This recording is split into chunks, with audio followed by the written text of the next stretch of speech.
எல்லாருக்கும் நமஸ்காரம்.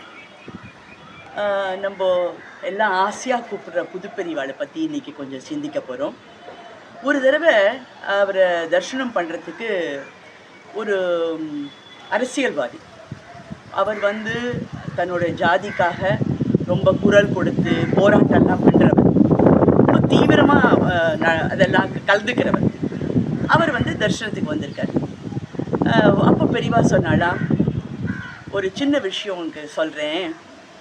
உன்னுடைய ஜாதி மேலுக்கு வரணும், முன்னேறி வரணும், வாழ்க்கையில் நன்னா வரணும் அப்படின்னா போராட்டத்தை விட உழைப்பை கொடு, அவங்க எல்லாரையும் நன்னா உழைக்க வை அப்படின்னாராம்.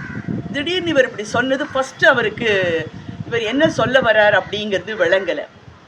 தொடர்ந்து புதுப்பெரியவா சொன்னால், நாடார் சமூகத்துக்கு வராத போராட்டமே கிடையாது. அவங்களுக்கு எத்தனையோ இடையூறுகள் வந்தது, ஆனால் அவங்க போராட்டத்திலெல்லாம் இறங்கலை.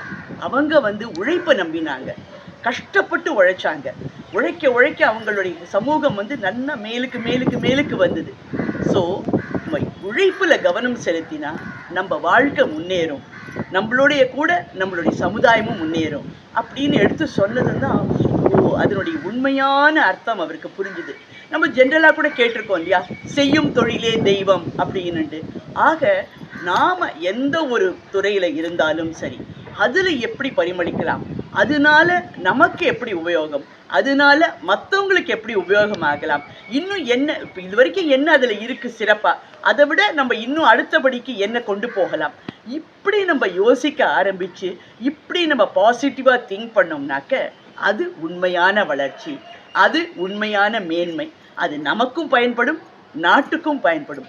எவ்வளோ அற்புதமான விஷயத்த எவ்வளோ எளிமையாக சிம்பிளாக அழகாக சிரிச்சுண்டே சொல்லிட்டு அவருக்கு பிரசாதமும் கொடுத்து அவரையும் வாழ்த்தி அனுப்பியிருக்கார். உழைப்பான ஒரு சமுதாயம் முன்னேறும், அதனால அதுக்கு முக்கியத்துவம் கொடுக்கணும் அப்படின்னு ஒரு போதனையாக சொல்லிட்டு பெரியவா விட்டுடலை. தன் வாழ்நாள் முழுக்க உழைப்பான இந்த சமுதாயத்துக்கு எவ்வளோ பண்ணினார் அப்படிங்கிறது எல்லாருக்கும் தெரியுது. இந்த சமுதிரத்தில் ஒரு துளிம்பாடை, அந்த மாதிரி ஒரே ஒரு எக்ஸாம்பிள் வேணால் இன்றைக்கி நம்ம சிந்திச்சு பார்க்கலாம்.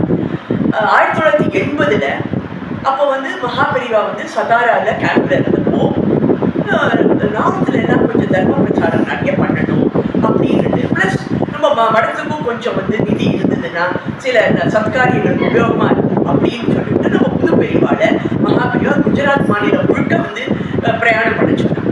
அப்போ அவர் என்ன பண்ணாங்க, டோங்கரே மகாராஜா ஒரு பெரிய பண்டிதர், நல்ல விஷய ஞானம், வேதம் படித்தவர் எல்லாம். அப்புறம் அவருடைய வார்த்தைகளுக்கு நல்ல மரியாதை மனுஷா கொடுத்துட்டு இருந்தார்.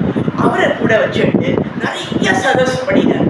நிறைய அந்த இடங்கள்ல அது மாதிரி அவரை வச்சு பிரச்சாரம் பண்ண வச்சு, கூட சில எப்படி கொஸ்டின் ஆன்சர் பாருங்க அந்த மாதிரி எல்லாம் பண்ண வச்சு, ஸோ நிறைய சிந்தனையை பண்ண வச்சு, அதே நேரத்தில் ஆன்மீகமும் நம்ம தர்ம பிரச்சாரமும் நிறைய பண்ணி, அன்னதானங்கள் எல்லா இடத்துலையும் பண்ணி, அதில் அவருக்கு கிட்டத்தட்ட ஒரு 10 லட்சம் ரூபாய் யோசிச்சு பாருங்க. 1980 அவ்வளவு குஜராத்துக்கு போய் கலெக்ட் பண்ணிட்டு அந்த செலவுகள் போக கரெக்டாக 5 லட்சம் மீதி இருந்ததை கொண்டு மகாபெரிவா முன்னாடி சமர்ப்பணம் பண்ணிடலாம்.